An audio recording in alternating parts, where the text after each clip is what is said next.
আমরা চাই অন্তর্বর্তীকালীন সরকার একটা অবাধ সুষ্ঠু নির্বাচন নিশ্চিত করুন। সে নির্বাচন জনগণ যাদেরকে ভোট দিবে সেই ভোট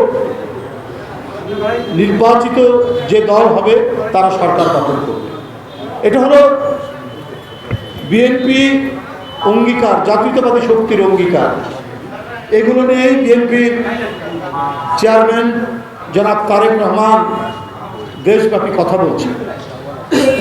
সকল ধরনের নির্বাচনী আইন কানুন বিধান মেনে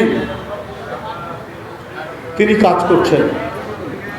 তিনি যেতে চেয়েছিলেন তার নিজ গ্রামের বাড়ি বগুড়া জেলার এবং শহীদ আবু সাইদের কবরে। নির্বাচন কমিশন বলল যে আপনি গেলে অনেক লোক হবে সাথে, এতে নির্বাচনী নিয়ম এবং অন্যান্য ঝামেলা হতে পারে। তারা অনুরোধ করল না যাওয়ার জন্য। ভারপ্রাপ্ত চেয়ারম্যান নির্বাচন কমিশনের সেই অনুরোধ রক্ষা করেছে। তারপর যেদিন নির্বাচনী প্রচারণা শুরু হয়েছে সেই দিন এদেশের অন্যতম শ্রেষ্ঠ সুফি সাধক হযরত শাহজালাল রাদিয়াল্লাহু আনহুর মাজার জিয়ারত করে, যেটি তার মাও করতেন, সেটি জিয়ারত করে তিনি নির্বাচনী প্রচারণা শুরু করেন।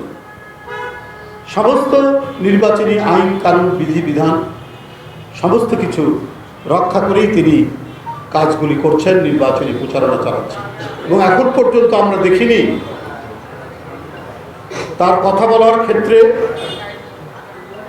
তার বক্তব্যে তিনি যে চমৎকারভাবে